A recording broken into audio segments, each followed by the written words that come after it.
went into my local Lowe's to check out their supply of succulents. This time of year is a rough time in my area to find good non-leggy succulents because of dark, dreary winter days with little sunshine. So I can do better by shopping online, but today I thought I would just go in. I didn't actually make a purchase, just looked around, found some nice cacti and an unidentified echeveria and a lot of small aloes.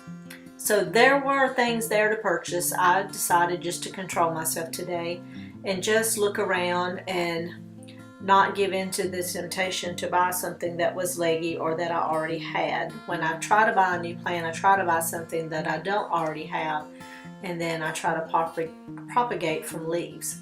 So thank you for watching this video. I know it's short. I thought you might just like a little short look around my Lowe's and see what I have available in my area this time of year.